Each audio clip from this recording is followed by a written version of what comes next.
Hello students, I am your science teacher. आज हम अपना साइंस का चैप्टर नंबर 2 करेंगे, nutrition in animals. So let's start the chapter. Nutrition in animals.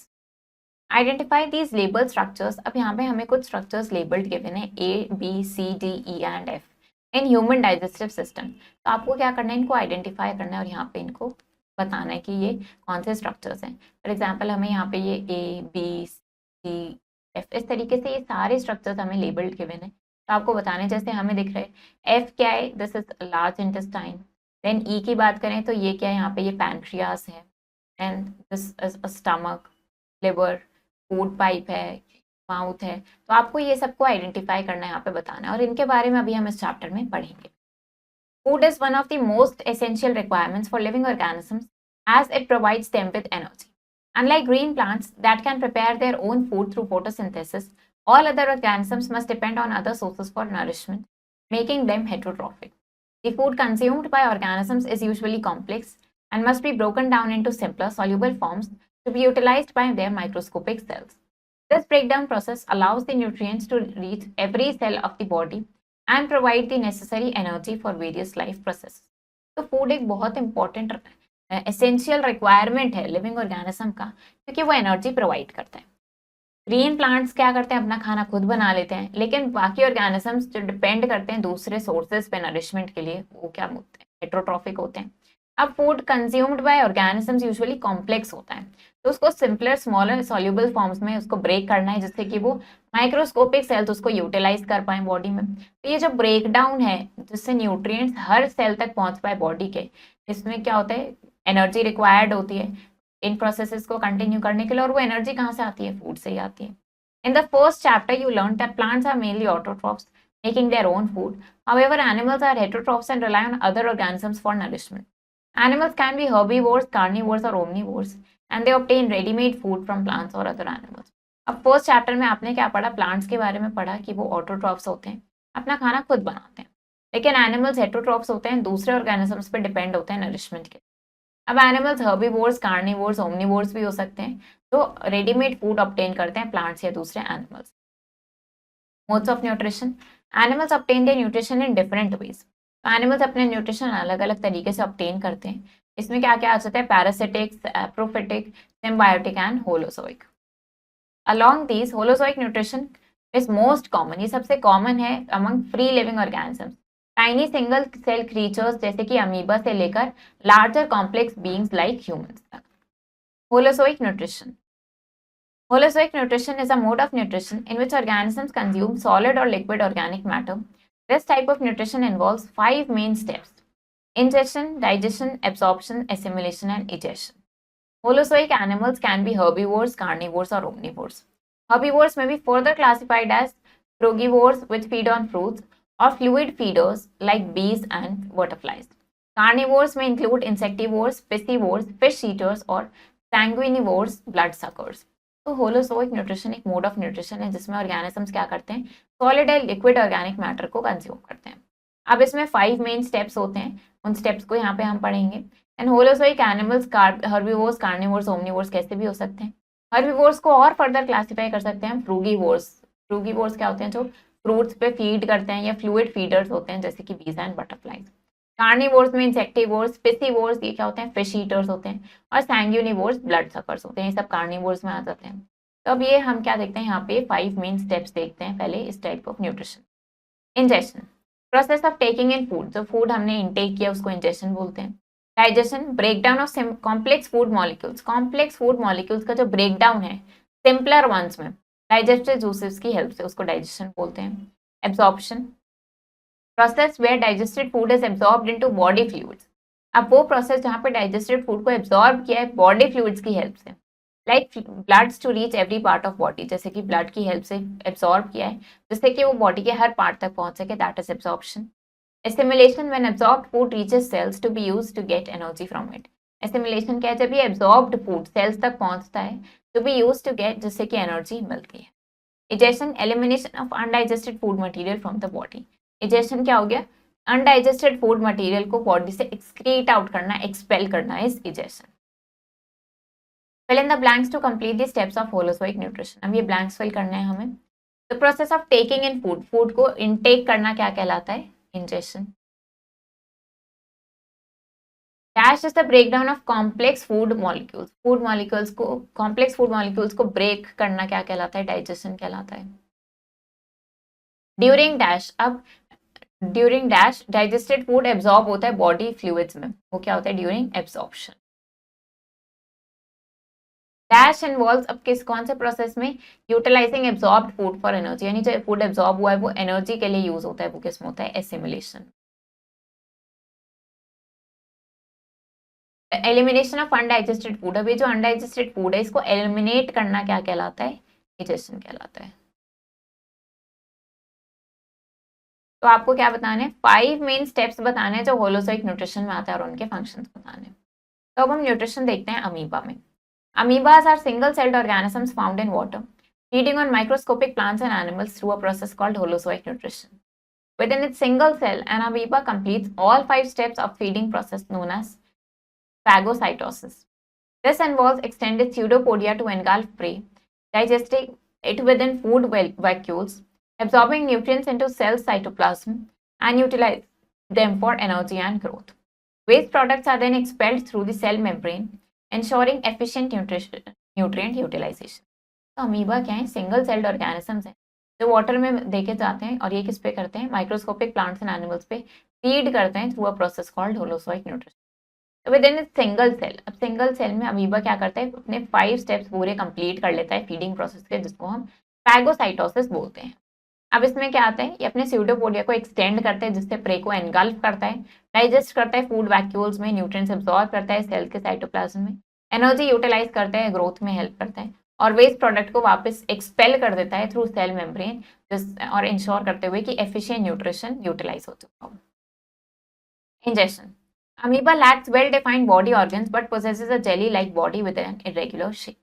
When a food particle approaches, it extends finger-like projections called pseudopodia, false foot to engulf it. These pseudopodia encircle the food particle, forming a cavity known as food vacuole akin to a stomach. This method of food intake is termed circumvallation. अब injection में क्या होता है? Amoeba में well defined body नहीं होती है, body organs नहीं होते हैं, उसमें एक जेली लाइक बॉडी होती है जिसकी इरेगुलर शेप होती है। तो जब फूड पार्टिकल इसके पास आता है तो ये क्या करते हैं? अपने फिंगर लाइक प्रोजेक्शंस को एक्सटेंड करता है जिनको स्यूडोपोडिया बोलते हैं। That means false food. तो वो क्या करते हैं? उस फूड पार्टिकल को एनगल्फ करने के लिए होते हैं।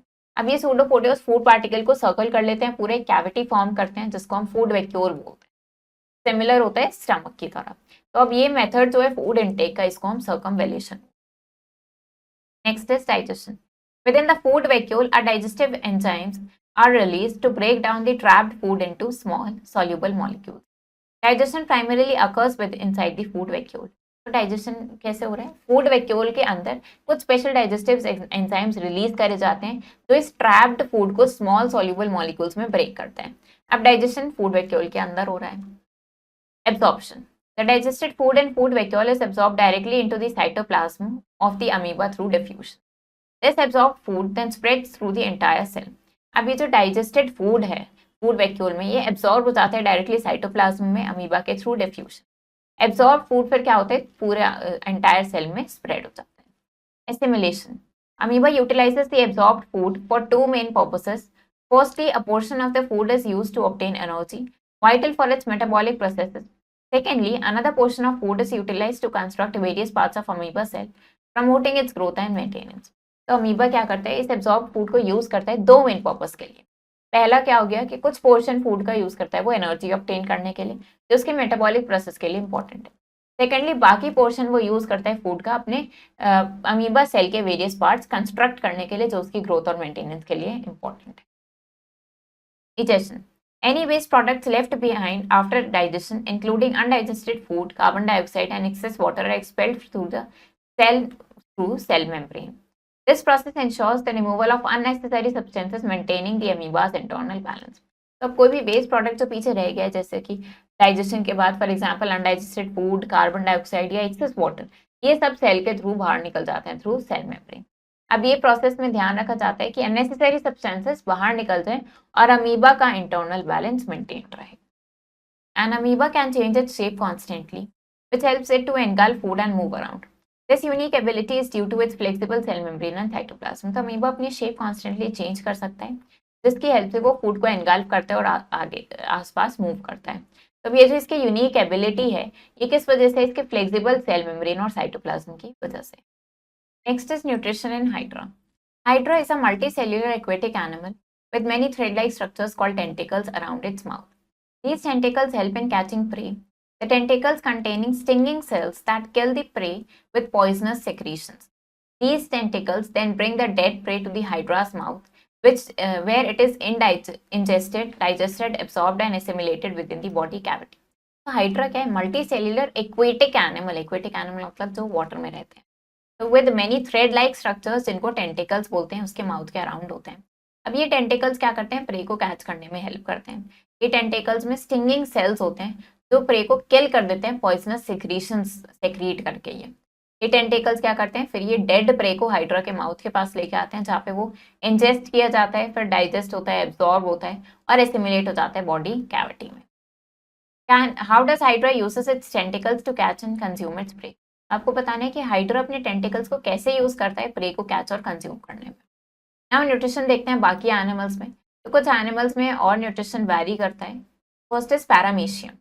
These microscopic organisms that use tiny hair like structures called cilia that help move food particles towards oral groove, which acts as their mouth. Once food particles reach the mouth, they are ingested and absorbed by the cell. तो अब ये जो microscopic organisms हैं, ये क्या करते हैं? Tiny hair like structures called cilia, इनको यूज करते हैं। तो क्या करता है? फूड पार्टिकल्स को मूव करने में हेल्प करता है टुवर्ड्स ओरल ग्रूव, जो इनके माउथ की तरह एक्ट करता है। अब जब एक बार फूड पार्टिकल इनके माउथ तक पहुंच जाता है, तो वो फिर इंजेस्ट हो जाता है और सेल्स में एब्जॉर्ब हो जाता है। Next is insect. Some insects जैसे कि butterflies and mosquitoes feed on liquids by using a specialized tube-like structures called a proboscis to pierce the food source and sucks up fluids. Houseflies also consume liquid food first by dissolving it with saliva and then sucking it up. तो ये जो butterflies और mosquitoes हैं, ये क्या करते हैं? ये लिक्विड्स पे फीड करते हैं स्पेशलाइज ट्यूब लाइक स्ट्रक्चर की हेल्प से, तो फूड सोर्स को पियर्स करते हैं और उसका फ्लूइड सक कर लेते हैं। तो हाउस फ्लाइज भी क्या करती हैं? लिक्विड फूड पे ही कंज्यूम करती हैं वो। फर्स्ट बाय डिसॉल्विंग, पहले उसको डिसॉल्व करती हैं सलाइवा के साथ और फिर उसको सक करती हैं। Next is frogs. With their long sticky tongues, frogs catch prey by flicking out their tongues and trapping the food. After capturing the food, they swallow it and the digestion process continues in their stomach. तो frogs क्या करते हैं? इनकी long sticky tongue होती है। Frogs pray को catch करते हैं by flicking out their tongues and trapping the food. फिर फूड कैप्चर करने के बाद वो उसको स्वालो कर लेते हैं और डाइजेशन प्रोसेस उनके स्टमक में कंटिन्यू होता है। Then spiders. When spiders catch prey in their webs, they inject them with digestive juices that liquefy the insides of the prey. Then they suck up the liquid food from this by this process. तो spiders क्या करते हैं? जब ये pray को catch करते हैं अपने वेब में, तो ये उसमें डाइजेस्टिव जूसेस इंजेक्ट करते हैं, तो उस प्रे के अंदर के जूसेस को क्या करते हैं? लिक्विफाई कर देता है उसके अंदर जो भी होता है। फिर वो उसको सक कर लेते हैं उस लिक्विड को, जो उस प्रोसेस के थ्रू बना होता है। Next is nutrition in human beings. Human beings possess a highly developed digestive system spanning from the mouth to the anus, known as alimentary canal. Along this pathway, various vital organs contribute to the process of digestion. The stomach and small intestine serve as primary digestive organs, while additional glandular organs such as the liver and pancreas plays crucial role by releasing digestive enzymes to aid the breakdown of nutrients. Since humans consume a diverse range of nutrients, including carbohydrates, fats, and proteins, the digestive process necessitates different enzymes for their efficient breakdown. Moreover, the absorption of digested food primarily occurs within the small intestine. तो human beings में क्या होता है? Highly developed digestive system होता है, जो mouth से start हो रहा है, एनस तक जाता है, जिसको एलिमेंट्री कैनाल बोलते हैं। अब इस पाथवे में काफी सारे इंपॉर्टेंट प्रोसेस कंट्रीब्यूट करते हैं इस डाइजेशन प्रोसेस में। स्टमक और स्मॉल इंटेस्टाइन सर्व करता है प्राइमरी डाइजेस्टिव ऑर्गन, जहाँ पे एडिशनल ग्लैंडुलर ऑर्गन्स भी होते हैं, जैसे कि लीवर और पैनक्रियास, जो इंपॉर्टेंट रोल प्ले करते हैं डाइजेस्टिव एंजाइम्स को रिलीज करने में, जो न्यूट्रिएंट्स के ब्रेकडाउन में हेल्प करते हैं। अब क्योंकि ह्यूमंस एक बहुत डाइवर्स रेंज ऑफ न्यूट्रिएंट्स को कंज्यूम करते हैं, जिसमें कार्बोहाइड्रेट, फैट, प्रोटीन सब होता है, तो डाइजेशन प्रोसेस नेसेसिटेट्स क्या जरूरी हो जाता है कि डिफरेंट एंजाइम्स के लिए इफिशिएंट ब्रेकडाउन हो सके। More over the absorption of digested food, अब ये जो एब्जॉर्प्शन है डाइजेस्टेड फूड का प्राइमरीली कहाँ पे होता है, ये स्मॉल इंटेस्टाइन में होता है। ये main parts of human digestive system, सबसे पहले आता है mouth, injection of food and initial digestion of starch with saliva. तो माउथ में इंजेक्शन ऑफ फूड यानी फूड का इनटेक स्टार्ट होता है, इनिशियल डाइजेशन स्टार्च का सलाइवा के साथ यहाँ पे स्टार्ट हो जाता है। देन ईसोफेगस, ये क्या है, पैसेज है फूड का to the stomach through peristalsis यानी वेव लाइक मस्कुलर, ये पैसेज है जहाँ से फूड स्टमक तक जाता है। Then stomach, secretion of gastric juices containing hydrochloric acid, mucus and pepsin for protein digestion। तो स्टमक में क्या होते हैं, गैस्ट्रिक जूसेस सेक्रीट होते हैं जिनमें हाइड्रोक्लोरिक एसिड होता है, म्यूकस होता है और पेप्सिन होता है, protein digestion. Then small intestine, longest part of alimentary canal where the final digestion and absorption occur, it receives digestive juices from the intestine, liver, bile and pancreas। ये longest part है alimentary canal का जहाँ पे final digestion होता है, absorption होता है। अब इसको डाइजेस्टिव जूसेस मिलते हैं इंटेस्टाइन से, लीवर से और पैंक्रियास से। Then large intestine absorbs water from undigested food and form solid waste, ये क्या करता है, अनडाइजेस्टेड फूड से वाटर एब्जॉर्ब करता है और सॉलिड वेस्ट फॉर्म करता है। Rectum and anus responsible for the storage and injection of faeces, यहाँ पे क्या होता है, ये स्टोरेज के लिए रिस्पॉन्सिबल होता है और फीसेस को एक्सक्रीट आउट करने के लिए रिस्पॉन्सिबल होता है। Then mouth, the mouth performs the function of injection, warming food to a suitable temperature and beginning the digestion of starch। तो अब माउथ क्या करता है, ये इंजेक्शन का प्रोसेस, इंजेक्शन का फंक्शन परफॉर्म करता है जो फूड को एक सूटेबल टेम्परेचर तक वार्म करता है और डाइजेशन स्टार्ट कर देता है स्टार्च के साथ। इसमें क्या होता है, टंग होती है। This muscular organ isn't just for taste, it's essential for mixing saliva with food and helping it swallowing। It's equipped with taste buds that can detect flavors like sweet, salty and sour or bitter। अब ये सिर्फ test के लिए नहीं होता है, इसमें ये एसेंशियल होता है कि सलाइवा मिक्स कर सके फूड के साथ और स्वॉलो करने में हेल्प करता है। तो इसमें टेस्ट बड्स होते हैं जो डिफरेंट फ्लेवर्स को डिटेक्ट कर सकते हैं, for example sweet, salty, sour और bitter. Then teeth, adults typically have 32 teeth divided equally between the upper and lower jaws। These teeth come in four types: incisors, canines, premolars and molars, each serving a specific functions like cutting, biting, tearing, chewing or grinding food। In infants, a first set of teeth known as milk teeth or temporary teeth emerge and eventually fall out between the ages of 6 to 8 years। They are replaced by permanent teeth which develop in the same gums and serve us throughout our lives। तो adult में typically 32 teeth होते हैं जो divided होते हैं equally between upper and lower jaws. तो ये teeth 4 types के होते हैं: incisors, canines, premolars and molars. सबके अपने डिफरेंट फंक्शंस होते हैं: कटिंग, बाइटिंग, टियरिंग, च्यूइंग और grinding food.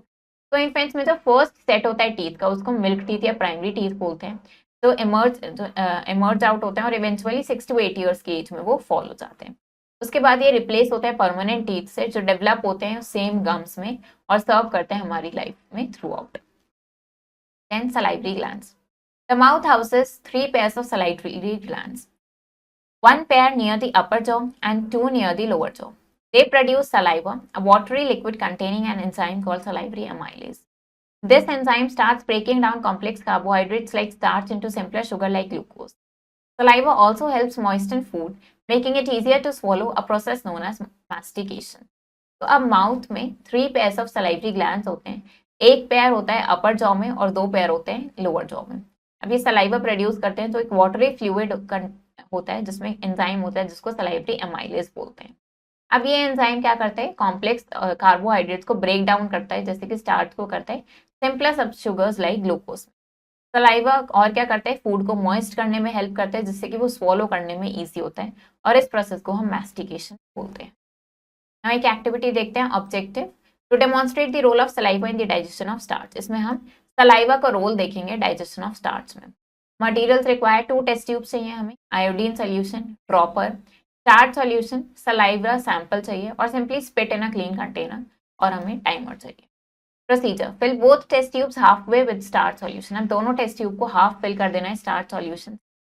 Add few drops of iodine solution to each test tube, हर टेस्ट ट्यूब में फ्यू ड्रॉप्स ऐड करेंगे iodine solution. The solution should turn blue black indicating the presence of starch. तो solution blue black colour का हो जाना चाहिए जो क्या इंडिकेट करेगा कि स्टार्च प्रेजेंट है। Add a small amount of saliva to one of the test tubes and label it as test tube A। तो अब आपको small amount of saliva add करना है एक टेस्ट ट्यूब में और उसको लेबल कर देना है टेस्ट ट्यूब A। और दूसरे को लेबल कर देना है test tube B. Leave both test tubes at room temperature for 10 to 15 minute. फिर दोनों टेस्ट ट्यूब्स को रूम टेम्परेचर पर रख देना है 10 से 15 मिनट के लिए। Observe any colour changes in the test tube. फिर उसमें कोई कलर चेंज होता है या नहीं टेस्ट ट्यूब में, वो आपको ऑब्जर्व करना है। Observation, test tube A with saliva shows a lighter colour और no colour change, while test tube B without saliva remains blue black. तो जो टेस्ट ट्यूब ए है जिसमें सलाइवा था वो लाइटर कलर चेंज या नो कलर चेंज दिखाएगा, जबकि जो टेस्ट ट्यूब बी में था जिसमें सलाइवा नहीं था वो रिमेन ब्लू ब्लैक, वो ब्लू ब्लैक ही रहेगा। कंक्लूड क्या किया हमने, saliva contains an enzyme amylase which break down starch into simpler sugars indicating by the color change in test tube। तो हमने क्या कंक्लूड किया कि सलाइवा में एंजाइम होता है अमाइलेज, जो क्या करता है स्टार्च को सिंपलर शुगर में ब्रेक डाउन करता है, जैसे कि टेस्ट ट्यूब ए के कलर चेंज से इंडिकेट हुआ।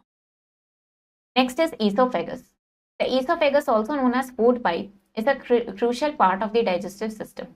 It is a muscular tube that connects the mouth cavity or buccal cavity to the stomach.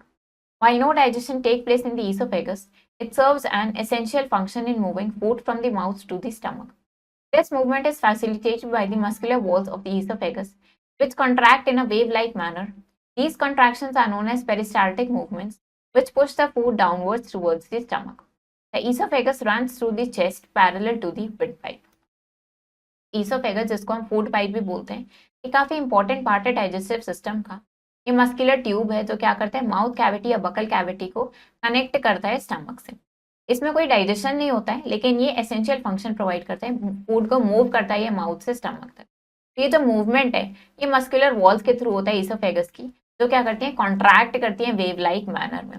अब ये कॉन्ट्रैक्शन को पेरिस्टाल्टिक मूवमेंट बोलते हैं, जो फूड को पुश करता है downward towards the stomach. Oesophagus chest से रन करते हुए पैरेलल टू दी विंडपाइप ये जाती है। एक्टिविटी देखते हैं। Objective to demonstrate how food moves through the oesophagus via peristaltic movement. तो हम ये ऑब्जर्व करेंगे, डेमोन्स्ट्रेट करेंगे कि कैसे फूड मूव करता है ईसोफेगस के through via peristaltic move. Materials required, हमें रबर ट्यूबिंग चाहिए to stimulate the oesophagus, marbles चाहिए to stimulate food and water. Procedure, hold the rubber tubing vertically and place a few marbles at the top. तो हमने rubber tubing vertically hold करी और उसमें कुछ marbles top पे place कर दी। pour a small amount of water, फिर उसमें थोड़ा सा वाटर ऐड किया ट्यूबिंग में to stimulate saliva. Then squeeze the tubing gently at regular interval. फिर आपको रेगुलर इंटरवल पे ट्यूबिंग को क्या करना है स्क्वीज करना है gently from top to bottom to stimulate, जिससे कि पेरिस्टाल्टिक मूवमेंट हो। Observe how marbles move through the tubing. फिर आपको देखना है कैसे मार्बल्स मूव करेंगे ट्यूबिंग में। Observation, the marbles move down the tubing in a wave like motion. क्या ऑब्जर्व करोगे कि वो वेव लाइक मोशन में मूव कर रहे हैं। Conclusion, peristalsis is the process. Peristalsis एक प्रोसेस है वेव लाइक मसल कॉन्ट्रैक्शन का, जिसमें फूड मूव होता है ईसोफेगस के थ्रू स्टमक तक। Then stomach, the stomach is a flattened bag like structure located in the abdomen on the left side below the diaphragm. It receives food from the esophagus and secretes gastric juices, which plays a crucial role in digestion. तो अब stomach क्या है, flattened bag like structure है जो abdomen में located होता है, ये लेफ्ट साइड पे बिलो डायफ्राम होता है। तो ये क्या करता है फूड रिसीव करता है ईसोफेगस से और उसमें गैस्ट्रिक जूसेस सेक्रीट करते हैं जो डाइजेशन के लिए इंपॉर्टेंट है। अब गैस्ट्रिक जूसेस में 3 मेन कंपोनेंट्स। सबसे पहले हाइड्रोक्लोरिक एसिड जिसको HCl बोलते हैं। ये क्या करते हैं kills germs present in food. Food में जो जर्म्स प्रेजेंट है उसको किल कर देता है। Creates an acidic medium necessary for the action of enzyme pepsin. अब एंजाइम पेप्सिन को एक्ट करने के लिए एसिडिक मीडियम चाहिए होता है, वो क्रिएट करता है। Then mucus protects the inner lining of the stomach from the HCl। अब ये म्यूकस क्या करता है स्टमक की जो इनर लाइनिंग है उसको HCl से प्रोटेक्ट करके रखता है। Pepsin, an enzyme that begins the digestion of proteins by breaking down them into simpler substances called peptones. तो पेप्सिन क्या एक एंजाइम है जो डाइजेशन स्टार्ट करता है प्रोटीन्स का, उनको ब्रेक करके सिंपलर सब्सटेंसेस में, जिसको हम पेप्टोन्स बोलते हैं। These components work together to start the process of breaking down proteins and ensuring that the food is safe for further digestion. अब ये components एक साथ काम करते हैं, एक प्रोसेस को स्टार्ट करते हैं जिसमें प्रोटीन्स को ब्रेक डाउन करते हैं और क्या ध्यान रखते हैं कि फूड फर्दर डाइजेशन के लिए सेफ हो। The human stomach produces about 2 liters of HCl every day. The acid is strong enough to dissolve metal, but don't worry, the stomach lining protects itself with a thick layer of mucus. तो human stomach में about 2 litres HCl हर रोज produce होता है। अब ये acid इतना strong होता है कि ये मेटल को भी डिसॉल्व कर सकता है उसमें, लेकिन हमारे स्टमक की जो इनर लाइनिंग होती है म्यूकस, वो क्या करती है, थिक लेयर बना लेती है जो स्टमक की वॉल्स को प्रोटेक्ट करके रखती है इस एसिड से। Next is small intestine. The small intestine is the longest part of alimentary canal, about 6 meters long, where digestion is completed. Despite its length, it appears small because it is coiled. The small intestine receives food from the stomach and three types of digestive juices that aid in digestion process. Small intestine longest part है elementary canal का, about 6 meters long होता है ये, जहाँ पे digestion complete होता है। अब इसकी लेंथ के बाद भी ये स्मॉल दिखती है क्योंकि ये कॉइल्ड अप होती है। अब ये स्मॉल इंटेस्टाइन फूड को रिसीव करती है स्टमक से, और 3 टाइप्स होते हैं डाइजेस्टिव जूसेस के जो इसमें हेल्प करते हैं इस प्रोसेस में। तो पहले देखते हैं intestinal juice. Secreted by the walls of small intestine secrete करते हैं ही। इसमें एंजाइम्स होते हैं जो डाइजेशन के लिए ज़रूरी है। Then bile, secreted by the liver and stored in gall bladder. Liver secrete करता है बाइल को और गॉल ब्लैडर में ये स्टोर्ड होता है। Does not contain any enzymes but perform 2 important function. इसमें कोई एंजाइम्स नहीं होते लेकिन 2 इंपॉर्टेंट फंक्शंस परफॉर्म करते हैं। Breaks down large fat molecules into smaller ones. Large fat molecules को स्मॉलर वंस में ब्रेक करता है जिसको हम एमल्सिफिकेशन बोलते हैं। Creates an alkaline medium necessary for the action of other digestive enzymes. अब बाकी डाइजेस्टिव एंजाइम्स को एक्ट करने के लिए जो अल्कालाइन मीडियम की नीड है वो ये क्रिएट करता है। Next is pancreatic juice. Secreted by the pancreas and delivered to the small intestine through the pancreatic duct. अब pancreas secrete करते हैं इनको और small intestine तक ये deliver होता है pancreatic duct की। Contain several enzymes, इसमें कुछ enzymes होते हैं जैसे कि trypsin जो प्रोटीन डाइजेस्ट करता है, amylase जो स्टार्च डाइजेस्ट करता है, और lipase जो डाइजेस्ट करता है फैट को। In the small intestine, carbohydrates, proteins and fats are completely digested. Vitamins and minerals which do not require digestion are absorbed directly into the blood. तो small intestine में carbohydrate, protein, fat ये completely digest हो जाते हैं। अब vitamin और minerals जिनको digestion की नीड नहीं होती है ये डायरेक्टली ब्लड में एब्सॉर्ब हो जाते हैं। Next is absorption of food in the small intestine. तो स्मॉल इंटेस्टाइन में जो फूड एब्सॉर्ब हो रहा है उसका प्रोसेस है। Small intestine is also responsible for absorbing the digested food. It's inner wall has finger like projections called villi which increase the surface area for absorption. These villi are rich in blood capillaries. When digested food, now in its simplest form, contacts the villi, it gets absorbed through their walls and enters the bloodstream. This process is called absorption. अब small intestine और किस लिए responsible है, ये जो digested food है इसको absorb करें। तो इसकी जो इनर वॉल्स होती हैं इसमें फिंगर लाइक प्रोजेक्शंस होते हैं जिनको हम विलाई बोलते हैं। अब ये क्या करते हैं, इसका सरफेस एरिया एब्जॉर्प्शन के लिए इंक्रीज कर देती हैं। ये विलाई काफ़ी रिच होती हैं ब्लड कैपिलरीज में। तो जब डाइजेस्टेड फूड अब जब सिंपलेस्ट फॉर्म में होता है विलाई को कॉन्टैक्ट करता है तो वो एब्जॉर्ब हो जाता है इसकी वॉल्स के थ्रू और ब्लड स्ट्रीम में एंटर करता है। इस पूरे प्रोसेस को एब्जॉर्प्शन बोलते हैं। Why is the small intestine so long and how does it structure aid in absorption. तो स्मॉल इंटेस्टाइन इतनी लॉन्ग क्यों होती हैं और वो एब्जॉर्प्शन के प्रोसेस में कैसे हेल्प करती हैं आपको बताना है। Next is assimilation. Once absorbed, the nutrients reach every cell of the body via the blood. Inside the cells, these nutrients diffuse into the cytoplasm, where they are oxidized to release energy through respiration. This process is called assimilation. तो जब एक बार absorb होने के बाद ये nutrients body के हर cell तक पहुंचते हैं ब्लड के थ्रू। अब सेल्स के अंदर ये न्यूट्रिएंट्स क्या करते हैं, साइटोप्लाज्म में डिफ्यूज हो जाते हैं जहाँ पे ये ऑक्सीडाइज्ड होते हैं एनर्जी रिलीज करने के लिए थ्रू रेस्पिरेशन। इस प्रोसेस को हम एसिमिलेशन बोलते हैं। एक्टिविटी देखते हैं। To observe the process of digestion and absorption in the small intestine. हम डाइजेशन और एब्जॉर्प्शन का प्रोसेस देखेंगे स्मॉल इंटेस्टाइन में। Materials needed, clear plastic bag to stimulate the stomach, then banana mashed to simulate food, water चाहिए to simulate digestive juices, small pieces of cloth या paper towel to simulate villi, and bowl हमें required है। Procedure क्या है, place the mashed banana into plastic bag and add a small amount of water. तो meshed बनाना को हमने plastic bag में रखा और उसमें थोड़ा सा वाटर ऐड कर दिया। Seal the bag and mix the contents thoroughly, mimicking stomach digestion. तो बैग को सील कर देंगे, कंटेंट्स को अच्छे से मिक्स कर देंगे। ऐसे फॉर एग्जांपल हम मिमिक कर रहे हैं एक तरीके से stomach digestion. Cut a small hole in the bag and allow the mixture to pass through a cloth और paper towel in the bowl, simulating the small intestine. अब उस बैग में आपको एक छोटा सा होल कट करना है और अलाउ करना है कि वो मिक्सचर उस क्लॉथ या पेपर टॉवल के थ्रू उससे पास हो सके इनटू बोल। ये क्या हो रहा है, एक स्मॉल इंटेस्टाइन की तरह हो गया ये।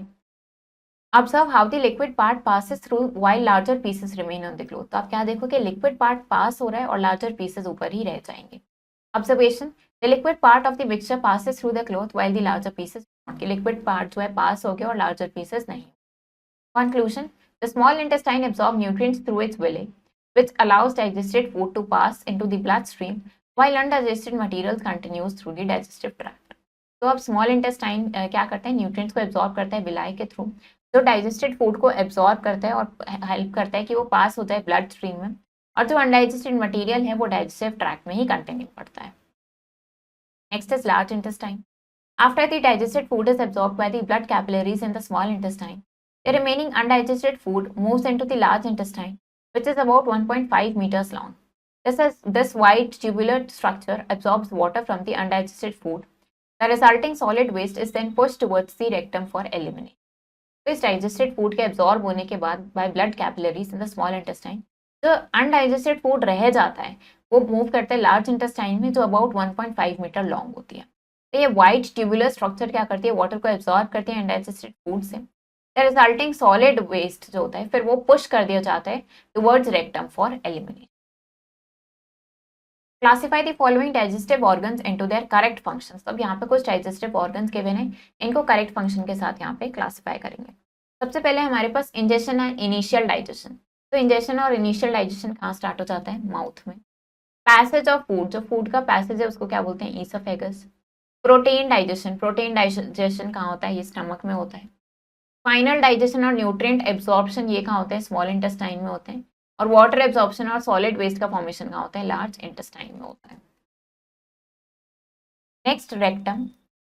Rectum is the final section of large intestine. It stores the undigested food, which is now converted to feces until it is ready to be digested.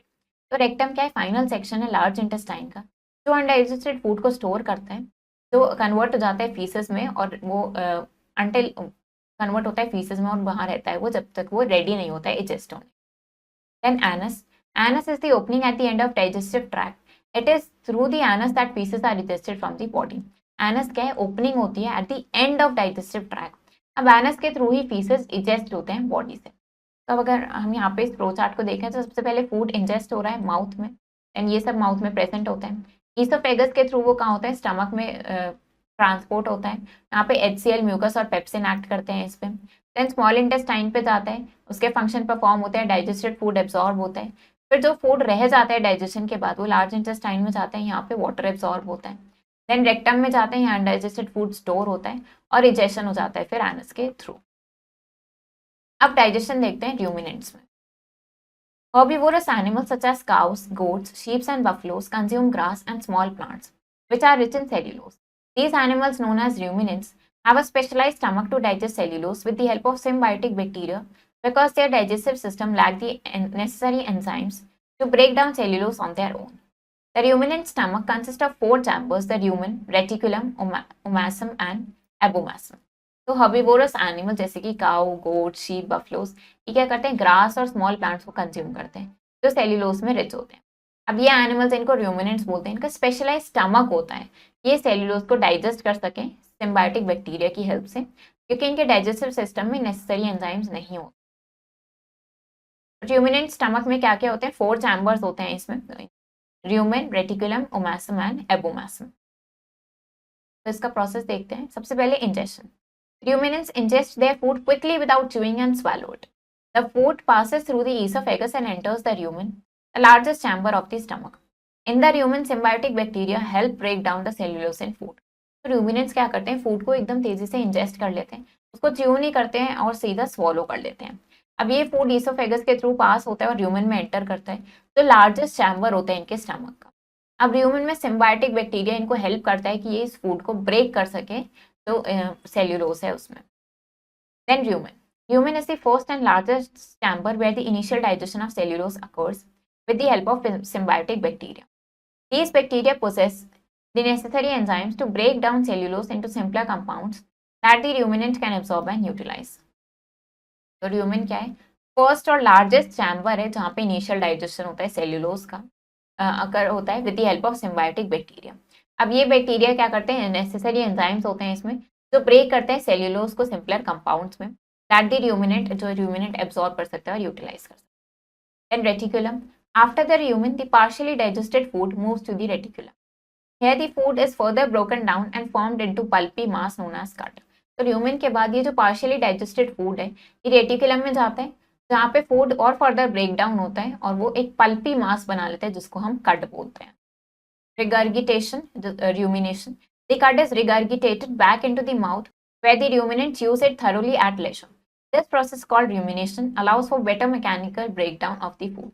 अब ये जो प्रोसेस है यहाँ पे क्या होता है कड को रिगर्गिगेट बैक यानी कड को वापस से माउथ में लाया जाता है जहाँ पे ruminant उसको च्यू करता है thoroughly at leisure यानी जब फ्री होता है वो तब उसको वो च्यू करता रहता है.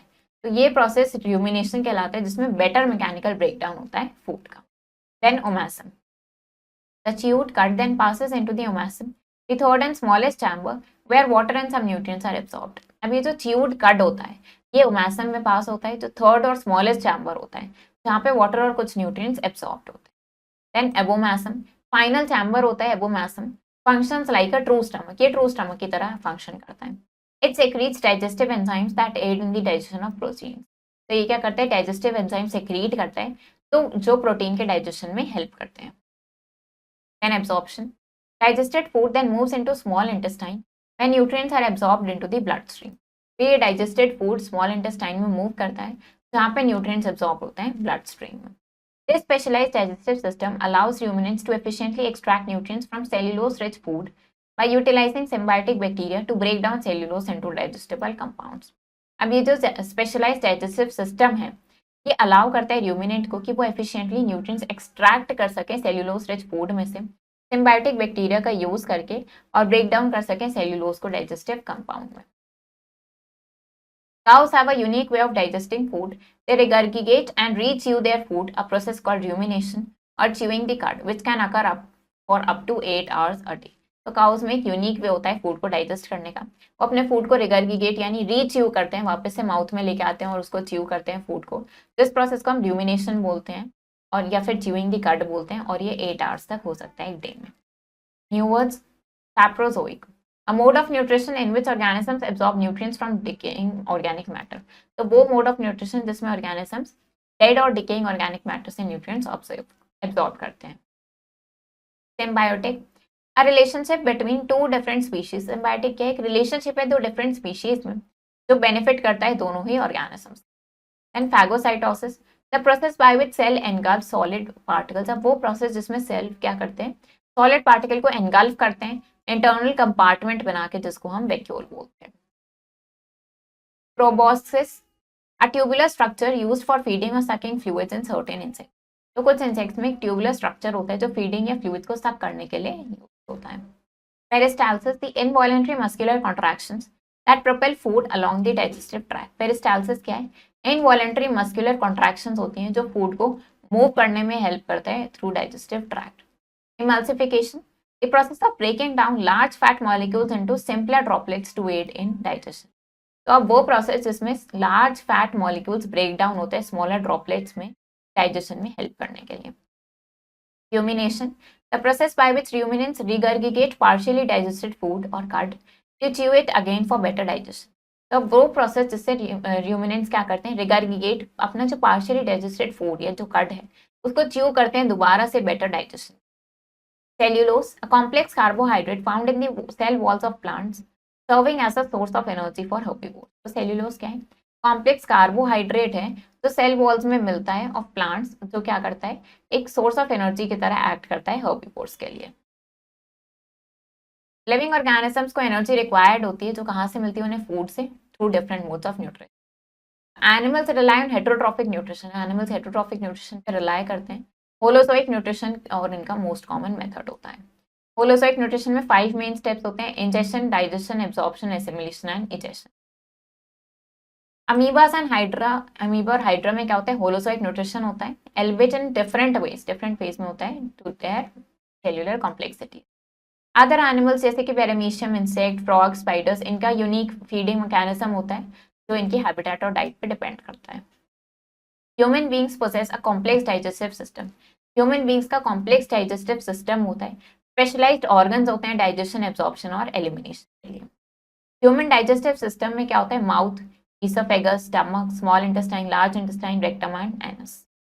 र्यूमिनेंट्स जैसे कि काउज एंड शीप, इनका स्पेशलाइज स्टमक होता है, 4 चैम्बर्स होते हैं इनमें, जो सेल्यूलोज डाइजेशन में हेल्प करता है। Ruminants utilise symbiotic bacteria, ruminant symbiotic bacteria को यूटिलाइज करते हैं अपने सेल्यूलोज को ब्रेक डाउन करने के लिए into digestible compounds through process like rumination. Understanding the diverse modes of nutrition, ये अलग अलग मोड्स ऑफ न्यूट्रिशन को समझ के एंड डाइजेस्टिव प्रोसेस को समझ के हमें क्या पता चल रहा है कि ज़रूरी है न्यूट्रिशनल रिक्वायरमेंट ऑफ ऑर्गेनिज्म के लिए। अब कुछ क्वेश्चंस देख लेते हैं। Darken the correct option in the OMR। What is the primary mode of nutrition in amoeba? तो अमीबा में प्राइमरी मोड क्या है न्यूट्रिशन का? That is holozoic nutrition.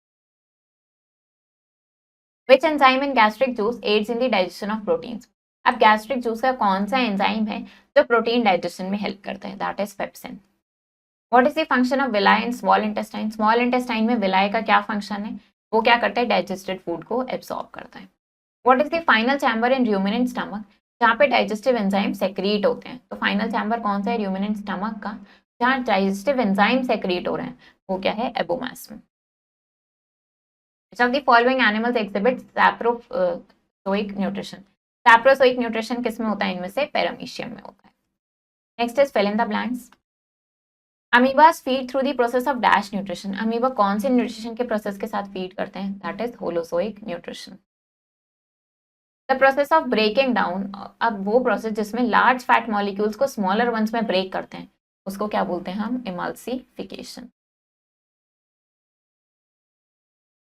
The dash is responsible for regurgitating partially digested food in ruminants. Ruminants में जो partially digested food है, तो regurgitate करने के लिए क्या responsible होता है? Rumen. The dash is the opening at the end of digestive tract. Digestive tract के end में जो opening होती है, तो क्या बोलते हैं? Anus. Insects जैसे कि butterflies feed करती हैं liquids पे using a specialized structure, उसको क्या बोलते हैं हम? Proboscis.